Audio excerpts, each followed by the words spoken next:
And I remember one time that he was trying so hard to hurt himself that he shimmied to get one of the handcuffs under his eyelid and like started to try to peel his eyelid off. Be advised, the suspect is armed and considered extremely dangerous. And continue on to the prison, and then we'll advise if we're just keep coming here. We'll advise as you get closer if you're still needed. Okay, great. Everybody hold down the speed, Northwest 125 with the active still front station.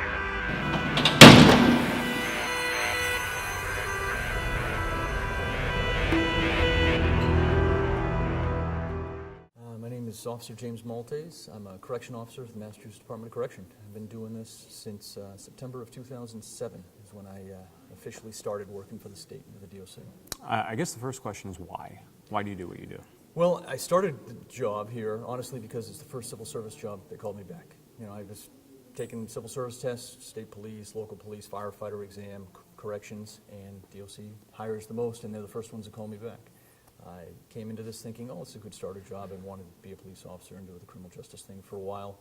And 10 years into it, it's still the best job that I've been able to come across. You know, it's still working out good for me. Talk to me about some of the experiences that you've had here. What surprised you when you started? So many different things. So within my first year, one of the instances that I remember is this inmate who we had under, he was in 4 points, he was laid out on a bed and he was just strapped to the, as he kept hurting himself. And I remember one time that he was trying so hard to hurt himself that he shimmied to get one of the handcuffs under his eyelid and like started to try to peel his eyelid off. And I'm just like, people actually do this to themselves? And this was my first year there, and you know, there was an inmate who we constantly were having an issue with there, and I was just astounded that people actually did that to themselves. And I've seen several other people do the same types of things to themselves. So that was very surprising in my first year. Now that I've seen a lot of the different institutions in the department and learned a little more about what the DOC consists of, I'm surprised about the variety of different types of institutions we have.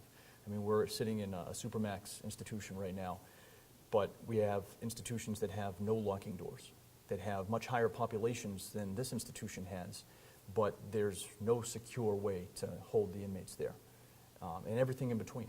So there's such a large variety of ways that we house inmates in the state. I was surprised by that as well. I was picturing this in every institution that I'd work in, and that's just not the case. This is kind of the unique institution as the state's concerned. When you're out off work hours and you're with friends and they talk about how stressful their jobs are, you know, how do you process that? Talk to me a little bit about the stress here. Well, to friends that work in civilian type jobs, yep. It's kind of hard to explain. Sometimes you tell them stories about the guy that tried to cut his eyelid off with the handcuffs, and they're like, oh my God. But I mean, honestly, most of my friends work in police, law enforcement, things like Sure. that. So, and that helps in many ways because you can tell them about the normal stuff of the job, the monotony of the job, and then those little 5 seconds of, oh my God, and they get that. Because most of the job is waiting for that to happen. You know, constantly being kind of like, all right, when is it going to kick off? When's something going to happen? Because right now nothing's going on, and that's kind of weird. So that's what most of the job's like. And when you talk to other friends that are in police, corrections, things like that, they understand that. Because my wife thinks it's all like Orange is the New Black, or you know, Oz, you know, those types of things, or you know, Scared Straight when they see places like this with people going wild, jumping off the tiers, and that's, if that ever happens, that's a rarity when it's that crazy like it is on TV. Do you worry about the relationship that you create with inmates and what happens if they ever get out? I never have really worried about that. It's certainly a thought that's on my mind, but I certainly try, and I know most of my coworkers try to be as professional and courteous as we can within that professional boundary. Try to treat everyone as you'd want to be treated. If someone's doing something wrong and it's your job to stop them or tell them to do something different, then that's my job to do that, but do it in a professional manner and keep it professional. Don't let anything here get personal with any of these guys. Some of them will try to make it personal. A lot of them will try to get under your skin, but it's just a job. And most of the inmates realize that, and the ones that don't, if you keep it professional, I've never had an instance where I had some sort of altercation on the outside. I've had several times where I've run into somebody who I had met as an inmate in prison, and I see him on the beach or walking downtown at the city common or something, and they're, hey, Officer Maltais, and that's the end of it. That's the end of it. You know, and they understand that there's that separation. I've never met any of them that wanted to hold a conversation outside of here. And it's kind of a known thing that, all right, you know where I came from, I know where you came from, Right. and that's that. So, we're starting to recognize more and more in the military the impact of post-traumatic stress. But in this environment, is it safe to assume it's much more of a cumulative thing? It's the things that you see over weeks and months and years? Yes, so I mean, I'm in the military as well. I've served 9 years in the National Guard now. About 6 of that have been on active duty with the Guard. And I certainly have seen the effects of PTSD once my service members there. I've seen it amongst officers here as well, because there are those, like I said, a lot of monotony, a lot of everything's going like it should right now, the normal day, and then it kicks off in a second, and you have to run to some place and deal with somebody that's getting in a really bad fight or a stabbing or just blood everywhere because of what happened, and that's traumatic. And people who have never seen that before, or people their nature is to be queasy around that type of thing, that definitely affects them. I've had friends that have talked about that again and again, like, oh, do you remember that the other night? Oh my God, I can't get that out of my head. So that definitely is a thing. I mean, PTSD, I've seen that a lot, like I said, in both sides of what I do. And it certainly is a thing that affects some people here. People that have been involved with some of the larger incidents, certainly that'll stay with them for a while. Talk to me a little bit about the impact of media coverage in high-profile cases on what you do here. Well, the media obviously likes to exaggerate a lot of the stuff one way or the other.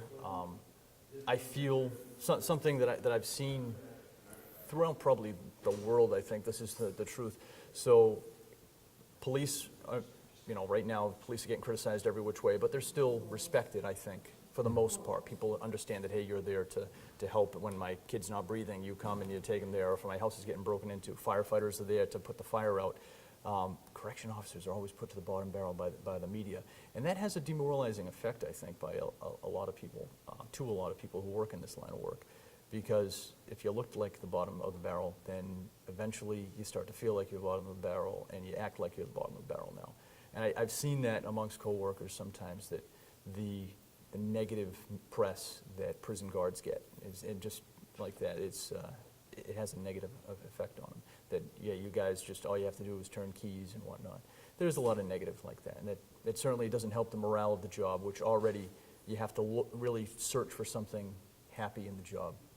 For 10 years now, it's certainly been a job that I've enjoyed doing enough to stick with it. And what I tell all my friends, because I get friends all the time, especially in the military, I get young soldiers coming up asking, hey, I want to get involved in law enforcement, take civil service exams. How's corrections? You've been doing that for 10 years now. And I'm like, well, the job has nothing that you're going to love necessarily about it, but if you can find things on the outside, so if you have a good family life, good hobbies, you can make friends amongst your officers at the job, then you'll do fine at it, because the benefits are good, and for the most part, we keep each other safe in here. We work together, so that's that part of it. We work together. We keep ourselves safe, but you're not gonna come to work in a prison and feel like, wow, I did such a great service today. I put out the fire, or I saved the baby. You're not going to get that type of civil service, feel good about your job. So if you need that, you're not going to get that here. But if you have good things on the outside that can keep you happy, then your job's great.